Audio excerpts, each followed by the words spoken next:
Hey, thanks for stopping by if you're new to the channel. If you are a subscriber, if you've seen my videos before, you know that I do not like working on cassette decks. But it seems the last week I have been working on probably 4 or 5.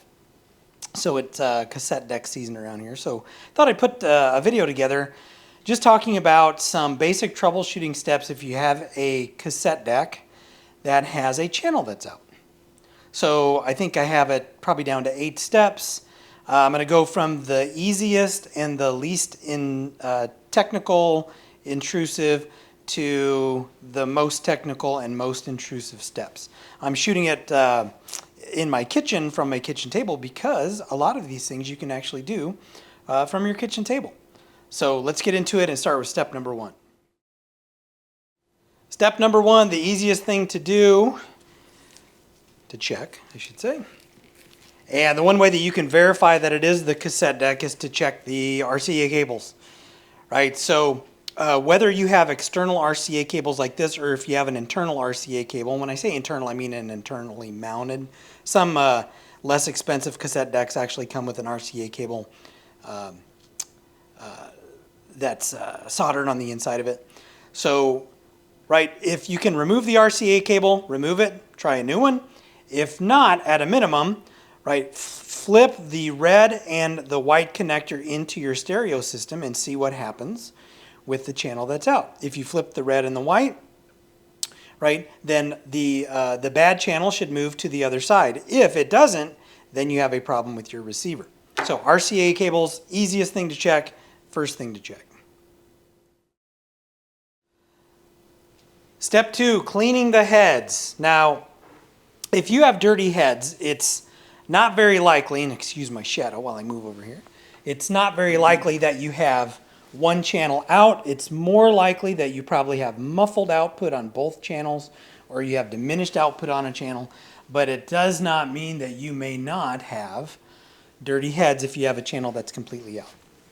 So what I like to do is, right, open up the cassette deck door. Now, this outer cover, right, will typically slide off, it'll pop off, it'll hinge off or something like that. It just makes it easier to get to the heads on the inside.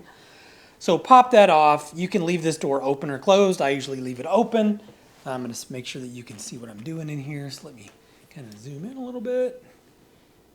Zoom in so we can see the heads. Right, so this is a 2-head unit. So we have an erase head here.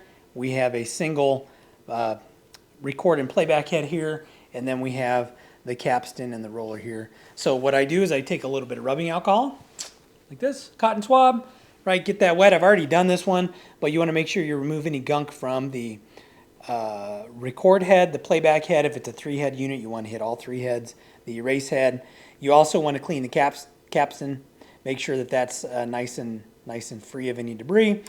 Clean the pinch roller. You can also treat this pinch roller. These will get rock hard after a while.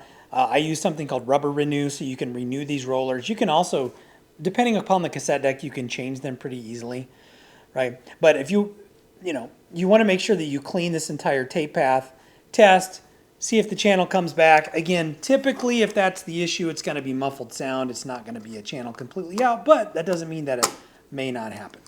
So step 2, clean the heads.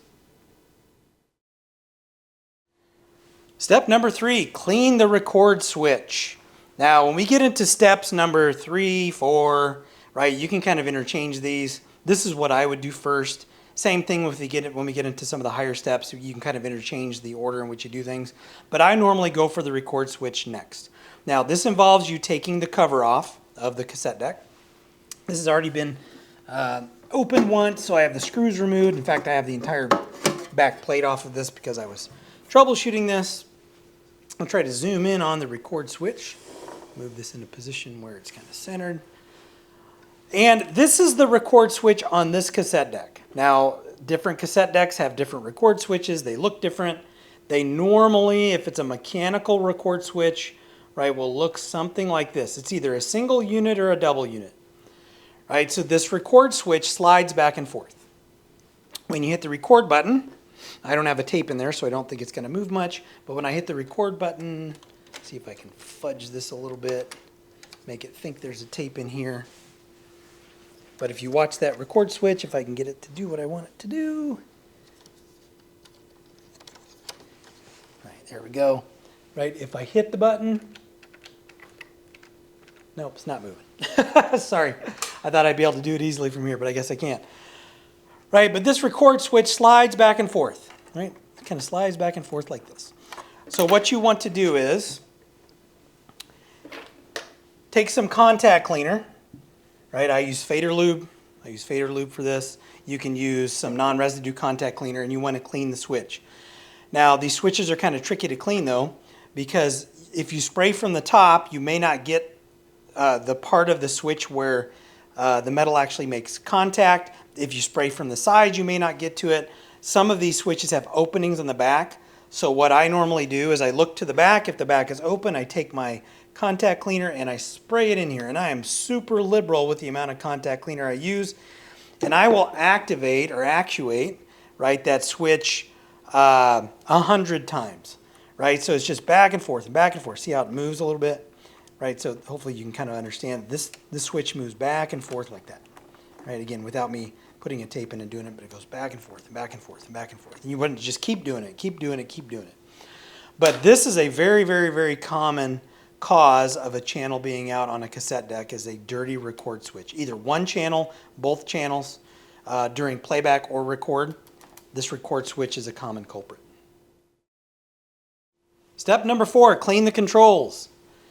Now, normally if you have dirty controls, and you suspect that a dirty control is causing your channel to drop, you can get your channel back if you move the control, if you turn the knob, or if you hit the button. That's not always true though. So, and again, this is a pretty easy one. It involves contact cleaner, right? But what you want to do is spray your contact cleaner in the controls. Now, this is not a control cleaning video, how to do that, but you'll spray it in any opening you see, including the switches, like we have a switch here. Well, you can't really see it. We have a switch kind of down here. We have some switches underneath right here, but you want to spray everything.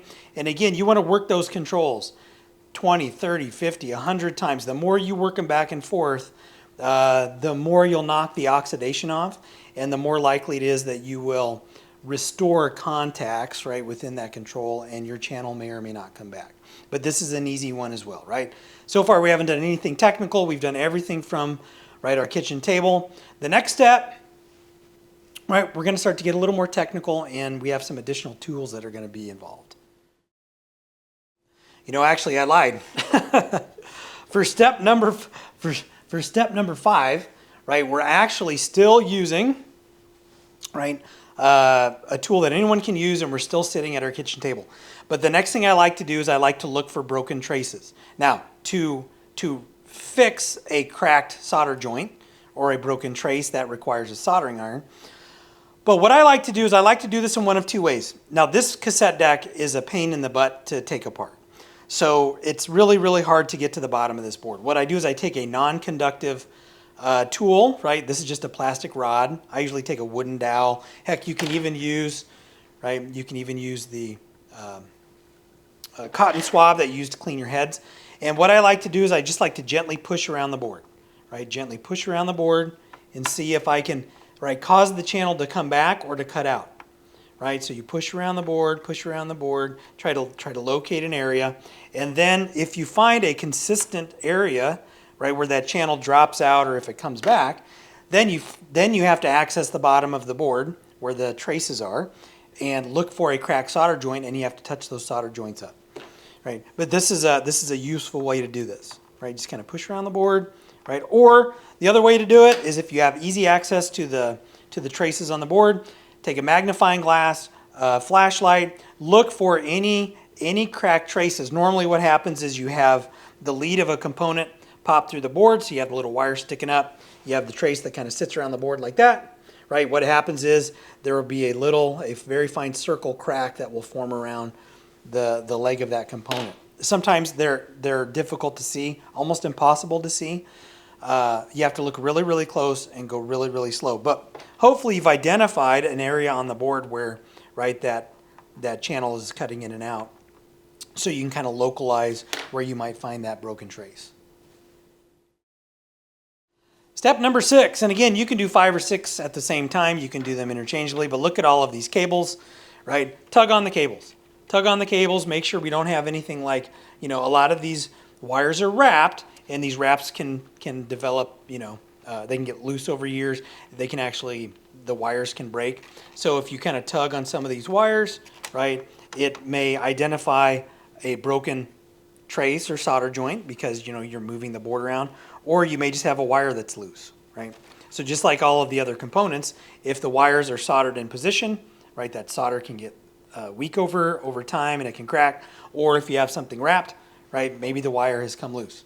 So tug on the wires. You got to be careful, right? You're not trying to rip them off, but you do want to manipulate them and see if you can identify, right, where you may have a wire that's come loose. All right, so for step number 7, what you want to do, and this involves, you can use 2 different tools, right? Really, one tool is necessary to actually complete number 7, but you can use both of these tools to kind of identify, right, some potential issues on the board. So number 1, you can pull down a schematic and you can check for voltages on the board.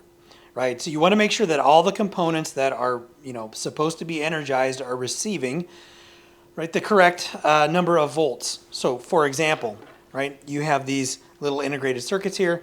If they're supposed to be getting 8 volts and they're only getting 5 volts, right, that may cause an issue with sound cutting out. So, if you're comfortable doing that, take a voltmeter, look at the service manual, try to identify voltages on the boards. Wherever there's a voltage posted, right, and it looks like it may belong to a component where the signal is going to pass through, you want to check the voltages for that component. Now, speaking of signal path, there are schematics that clearly identify the signal path on a cassette deck, right? And I have an example I just flashed up from a receiver here, right? But this is showing a signal path on a receiver, not on a cassette deck. But hopefully your cassette deck service manual or schematic clearly identifies the signal path. If it does not, then it makes this next step and checking for voltages a little bit more difficult. But what you'll do for the next step is you pull down the service manual, right? You need an oscilloscope and you need a signal, right, that you're gonna pipe into the machine, and you're gonna follow the signal path. I'm trying to get this goofy thing to just to focus here. Sorry. But what you want to do is you want to take the oscilloscope, you want to inject a tone, and then you want to follow the signal path. Hopefully you can do that using the schematic. If you can't do that using the schematic, then sometimes you just have to look, right, and you have to just kind of poke and prod to see where the signal comes and goes. For example, on this cassette deck, the left and right channel, right, enters into this little block here. Now this just, you can pull it, right? You can pull that block. You can see where the traces are going because they're kind of marked on the top, and then you can just kind of start following the signal throughout the device. If you have a service manual that shows the signal path, or at least the service manual shows a schematic, right? If you've been doing this for a while, you might be able to figure out where the signal, right, where it makes its way from the heads all the way to the output, and you can just kind of follow that path. And what you're looking for is, if you have a good channel and a bad channel, you want to find a component on the bad channel, right, where the signal is dropping, right? And when you look at the good channel, the signal is there, right? Signal enters a capacitor, but it doesn't exit a capacitor, or a transistor, or a diode, or a resistor, or, heaven forbid, an integrated circuit, right? This will help you identify, potentially, right, a problem component that you may or may not be able to replace. If it's a capacitor, if it's a transistor, resistor, diode, you can replace those. Integrated circuits, it gets a little bit dicey. Now, the way you inject a signal into the cassette deck, I'm going to zoom out here and flip this cassette deck around. Right now, you can actually use some type of signal generator, and you can inject a tone that way. But what I like to do is, you could do it one of 2 ways. You can use a signal generator, and you can connect the clips to the heads or to some other part in the signal path, and you can inject the tone. What I normally do, though, is I have a 3 kilohertz cassette that I made. That 3 kilohertz cassette, all I did is I went out to YouTube or Spotify, I think it was Spotify, right? And I took one of my working cassette decks and I just recorded 30 minutes of a 3 kilohertz tone. So what I do is I put that tape in here, and again, this is not for calibration, this is for identifying, right? Identifying where the waveform comes and goes. You can use a 1 kilohertz tone, right? It doesn't really matter. 3 kilohertz I use for speed, 1 kilohertz, I don't have one for this, but you can use a 1 kilohertz tone as well. But what you're doing is you're injecting the tone into the cassette deck, right? And then you are trying to identify where the signal starts and where it stops. What I normally do is I work from the outputs back when I do that. You can work from the input, right, to where it leaves the cassette deck. I don't know why I do from the output back, right? Because I know it's not making it here, right? But, you know, if I did it here and there was a problem with the heads, then, you know, then I've saved myself a lot of tracing. But, you know, it wouldn't take very long to, assuming your service manual has good information on the signal path, to kind of poke and prod some components, right? You could do a lot of it from the top. Some of you will have to do from the bottom if you can access the board.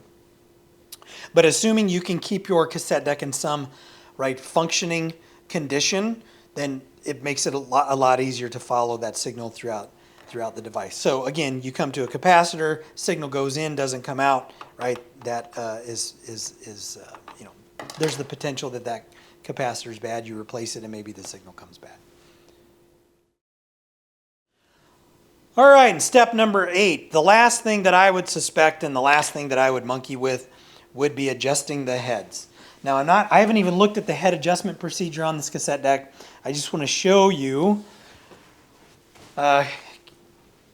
in general where you might be able to find some of the adjustment points. But normally if you have a problem with your head alignment or the azimuth on your cassette deck, and you can find azimuth alignment procedures in service manuals, I think normally, again, kind of like with dirty heads, you would either have unbalanced sound, muffled sound for sure, and I've seen that when I've gone in and had to adjust heads, right? You get muffled sound, and basically what you're doing is, and again, I don't know how this one is set up. I'm not even going to pretend like I know, but normally there are some screws. There's a spring and a little screw right here to the right of or to the left of the head.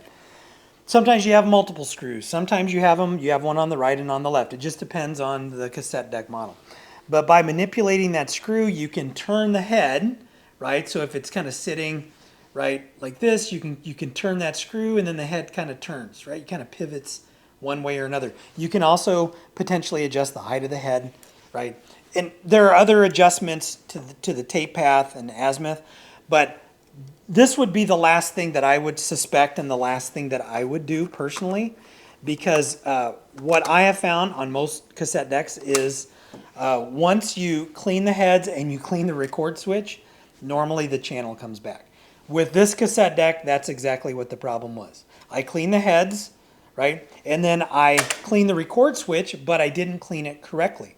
So what happened with this cassette deck was I had to spend another day or so because I was convinced, right, that the record switch was clean. So I started poking and prodding on the board. I thought I identified a couple of caps that were bad, only to come back and realize that I did not get enough contact cleaner into the switch. I was not spraying the switch from the back. So even someone who does this occasionally, I've done dozens of cassette decks over the last 5 years that I've been doing this, but because I do them so infrequently, sometimes I forget the basics, right? So hopefully this video is helpful for you, right? Again, you don't have to follow these steps in order. Some of them you can kind of mix and match, right? Depending upon your comfort level, or swap them around, right? Sometimes you have to go back to a step, right? If like with me, I cleaned the record switch, it didn't fix it. I started doing something else and then I came back to it, right? So you may have to do that as well. But hopefully this helps to save you some time, and it will help prevent, right, more of these cassette decks from winding up in a landfill because you have a channel out and you have something that could have been an easy repair. So as always, if you liked the video, hit like, hit subscribe, and I will catch you all in the next one.